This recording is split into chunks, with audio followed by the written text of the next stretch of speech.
Iowa State, a lot of people think personnel-wise, talent-wise, they may be one of the best teams in the league. What do you like about them? They're really good. I mean, they're really good offensively. They've got 8 or 10 guys who can really score the ball, and they're great in transition. They killed us in transition in Ames. I think they're as talented as anybody in the league. Wayington, obviously, bring him off the bench. He's really, really good. No, I mean, I thought he was as good a guard as we had in the league a year ago, and now he's coming off the bench. Schauk's been really, really good for him. They're good, and they're really good. I don't know what else to say. Yeah. Looks like Wigginton might get the start. Is that what you're saying too? Or? I think it depends on Water Bab. Right. According to our crack SID, it's a game time decision. Game time. I've heard that. Yeah. Pretty good, I guess, to have that kind of talent, available to come off the bench. They're really deep. They like Solomon had a really good year for him last year, and he's not even playing. Lard's really good, really talented. I think he's as talented as any big in our league. It's like I think everybody else, except for maybe a few teams. Everybody's trying to figure out how to put it all together. Does it really matter, though, in prep whether he starts or not? You're going to prepare for him the same way. These guys are doing a much better job of studying personnel and kind of knowing where they want to shoot it from.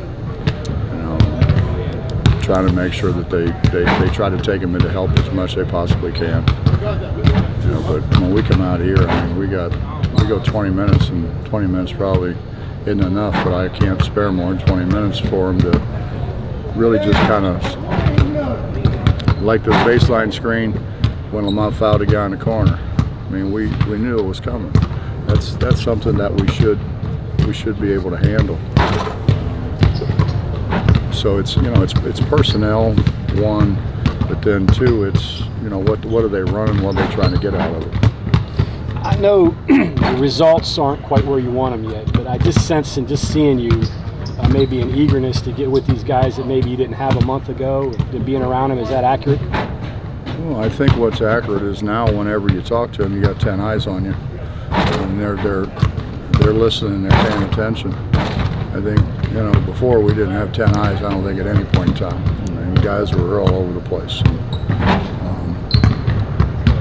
And, it's hard. It's hard, guys are here, they're not here, they're out, they're back in. It just was, I think it was really unsettling for these guys. They didn't know what to think.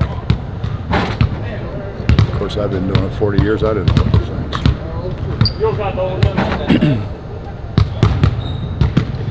I was watching the Texas Tech-Texas game last night, and I was noticing the way Texas Tech played is a lot the way your good teams defend, the way they help, stay in front of their guys, the whole deal. Is that what you want to get your guys back to doing eventually? We're going to get back to that. They do a great job of gang guarding. It's Chris kind of cut his teeth under Coach Knight, and that looked like Indiana. It looked the way they used to guard. You got to kind of try to get them raised. It's hard to get them raised. They do such a good job of clogging the lane. They just don't give you anything easy. And it's become harder and harder and harder to score in half-court offense.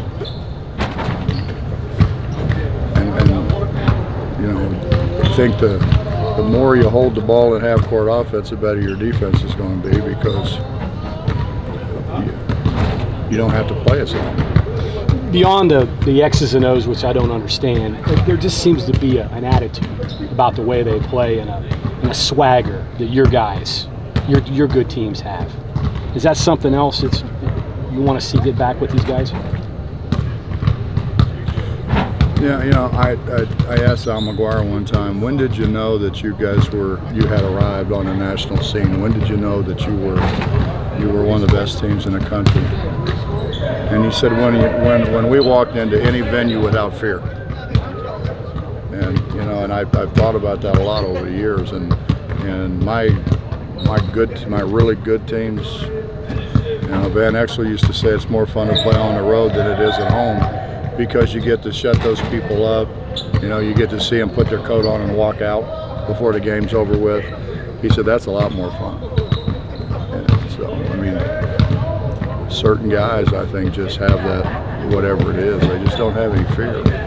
You've had that with some teams here. Mm-hmm. You've had some of that. Yeah, we especially when Deshaun and Wells and those guys were seniors. Missoula was that way. Missoula didn't have any fear. Do you recruit that? Do you teach it? I guess you got to recruit it. They either got it or they don't, right? It's hard to tell. It's hard to, particularly the way things are now. It didn't used to be as hard when you got to see guys play more in their high school, more in a camp situation that they were playing for something. AAU's made it difficult to find out who the tough guys are and who isn't. Coach, when Oklahoma goes on that run in the first half, dealing with the personnel that you're dealing with now, is it harder to make adjustments? Is it harder to coach them through that kind of scenario now? Well, I can say it. I don't think it's any secret. We're thin on the front line, and we can't run offense near as efficiently with somebody with Derek, be it Logan or be it Drew. You just can't. You're not as crisp. You know, we don't pass it as well. I mean, there's a lot of things. You hope that you kind of make up for it at the defensive end and rebounding. But I mean, it's just harder to run offense when you got bigs out there, unless you have a big who can pass. If you have a really good passing big, then that makes all the difference in the world. Our problem is we can't have Derek pass it and catch it both. Do you have to depend on them more defensively then in times like that, or to stop the run as opposed to? Well, defense is a lot of things. We're probably not as good in transition defense with a big lineup. We should be a better rebounding team. Should be a better rebounding team, so you limit their second opportunities.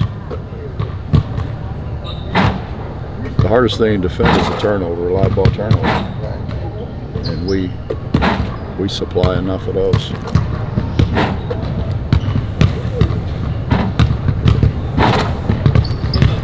Curious, you've seen enough, you've seen everybody.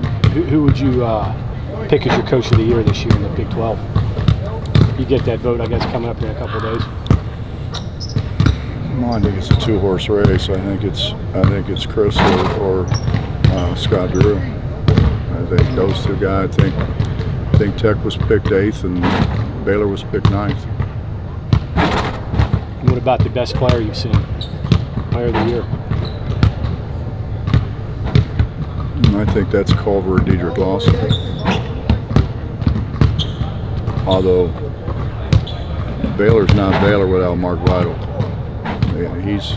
He does more things to win games without scoring the ball than anybody's been in this league since I've been in it. Excuse me. Coach, I think at one point earlier in the season you said that Jordan needs to learn to play smarter because he's not as big or as fast as other guards. Have you started to see that from him in the last couple of weeks? Yeah. He's not closing himself off. He put himself in bad positions before, which he got away with at high school that you don't get away with here. I think he's done a much better job of giving himself some outs, you know, rather than boxing himself in. He's playing better defensively. Yeah, I thought he did a really good job of staying in front of people the last couple of games. A couple of breakdowns at Oklahoma, but TCU, I thought he did a really good job, and he wasn't bad at Oklahoma. He just had a couple of breakdowns. Do you think Jordan is a player that can get to the rim? You know, when I think of your good teams, you always have a guard that can get to the rim. Is he a guy that can do that, you think? Now? No. Ever. I mean, ever in his career. Is he capable of being that kind of guy?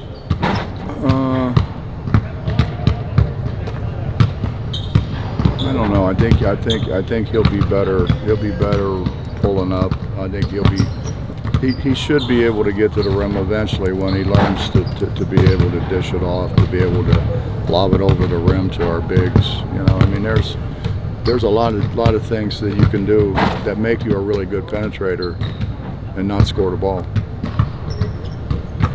Consequently, there's a lot of things you can do as a coach when you got a guy that can get to the rim, right?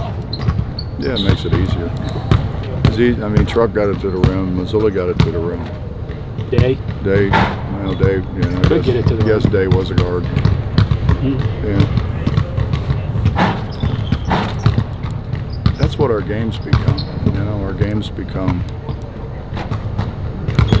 It's become drive it to the rim and go to foul line. And defend. When you can't drive it to the rim, then you don't get to the foul line. And obviously defend too. Yeah, you got to defend. Speaking of Jordan, this is probably a little early to ask this, but the way he approaches the game, the way he works at it, and seems to study it. Do you see a future coach in him if he should want to go that way? No, he's like all the rest of us. He wants to play.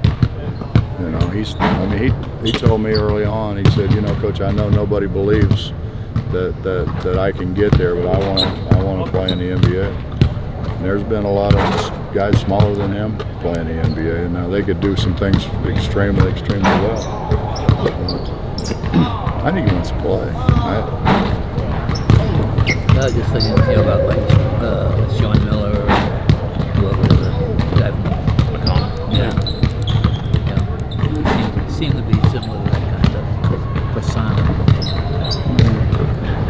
Sean grew up the way I grew up. He's son of a coach, you know, and his dad was extremely successful. His dad worked his butt off. I mean, Sean was like I was. I mean, I was the demonstrator for everything that my dad did, you know, and that's what Sean was for John. He had to go to every clinic. I mean, I used to sometimes wake up and I just wanted to go play, and then I've got to go, you know, and then you're at a clinic all day. What am I going to do? I'm sitting, I'm listening, but I'm not really listening. You know, and then it's my dad's like, who's out there? What do you mean who's out there? Anybody from our league out there? If I said, yeah, he changed what he was going to talk about. Wasn't that kind of like you, though? Didn't you try to squeeze everything you could out of your...